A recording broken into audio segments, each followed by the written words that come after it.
Semester 2 just started, and I have decided that I'm going to allow my students for the first time to use ChatGPT in class. Oh God. Like, will I regret this? I have no idea. And honestly, I don't know any other teacher who integrates ChatGPT into their daily lessons, and I can't find anything online either besides an explanation of what ChatGPT, I can't even say it. There are so many reasons I want to do this that I'm going to share with you. So I'm telling my students that they are part of An experiment. You can be part of this experiment too if you want to follow along, because I'm creating a series of videos. I'm doing this all throughout semester 2, creating videos here and there about what I'm doing, what my lessons are going to look like, how it's going with students, if they're just cheating or if it's working. And you know, I'm excited now. Hopefully I'm not drowning in tears of regret in a couple of weeks. If you're just as interested in this as I am and you want to follow along this series, you could either subscribe, you can save my playlist because all of my videos will be uploaded to a single playlist just for easy navigation, or you could even follow me along on Instagram where, you know, updates are a little bit more live and frequent. What could possibly go wrong? Or what could possibly go right? All right, so here's who I'm testing this out on, what they have to say about it, and why I'm doing it in the first place. I currently have 48, now 49, general ed 11th grade students. I'm an English teacher. I teach in a Title I school district. We tend to have a lot more English language learners. Now, before I get into all of my good reasons, I really want to start off by saying I'm not a fan of all of this AI. I'm really not. And it kind of reminds me of how I felt about cell phones. I wasn't a fan of cell phones, but I tried not to fight the current, and I tried allowing them in class, thinking that, you know, they could be helpful and all of that. But really, honestly, if I'm being totally honest with you, all I noticed with cell phones is that students don't have overall. There are always a few students who, they're fine. But overall, students don't have enough self-discipline. They don't have enough willpower. They are combating people who are paid tons of money to keep them glued on their phones, and it is working. I don't like phones in the classroom, but the government's not doing enough to regulate it. States aren't doing enough to regulate it. And here we are with AI, it's here. They're using it whether we like it or not. And guess what? In case you didn't know, some students are dilly-dallying in class so that they could be done class and use ChatGPT to get their homework done. Why think in class when you can sneak Netflix and just use ChatGPT when you go home? Not trying to be negative, I'm just being real. For whatever reason, our country continues to blame low student performance, low student achievement on teachers, on curriculum, on books, on basically everything except for screens that my students tell me are given to them as early as 6 years old.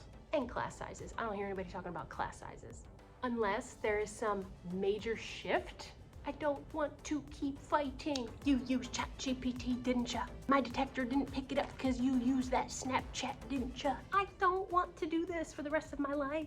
I also want to be clear, I mean, this is just my opinion. I'm only talking about high school students, 10th, 11th, 12th, 11th, 12th, mostly.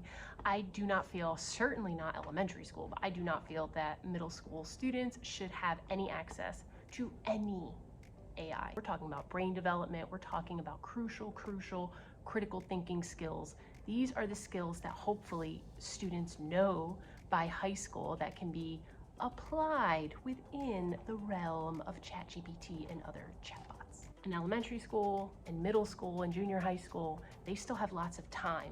My students don't have a lot of time. I teach 11th graders. They're going, and I only have them for a semester.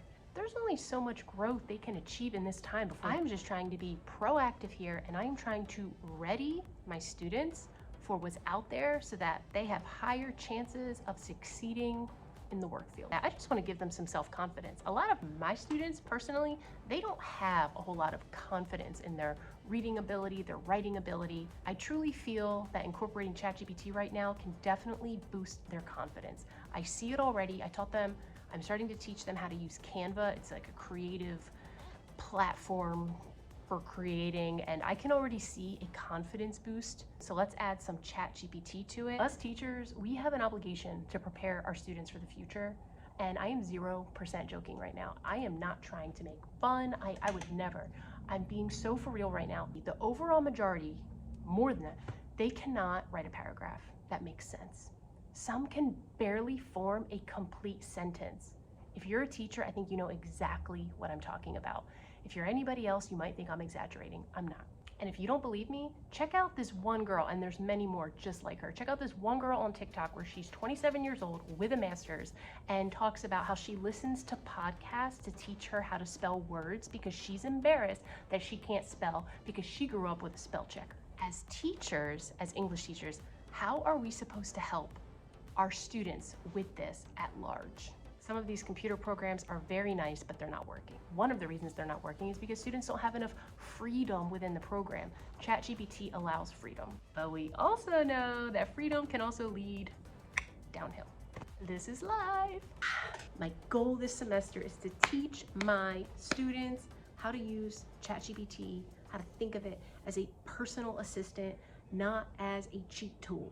I'm gonna give you another fact. When my students write, the only time their writing seems to be truly legible is when they are copying word for word from a screen, when they are citing evidence or they are just copying. And even then, it can be very clear that they're not strong writers, even when they are copying word for word. Like today, my students, their writing overall was pretty good because they were creating posters based off of what they read online. But then later when I asked them to compare something or formulate an opinion based off of what they read and what they learned today, that is when it gets hard. More on that in vlog 2. Right now, I want to share their survey results with you. I want to show you what my students said. Let's go. Out of the 32 students who responded, let's see, 53% of them, that's 17 students, know what ChatGPT is. 37% of my students have heard of ChatGPT but don't really know what it is.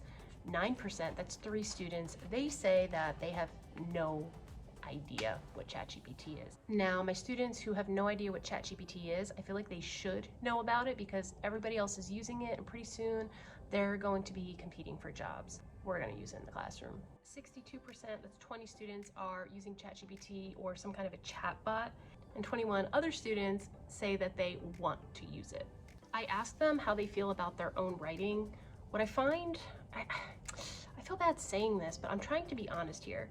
62% of them claim that they find their writing to be average. I'm going to argue that most of their writing it's below average.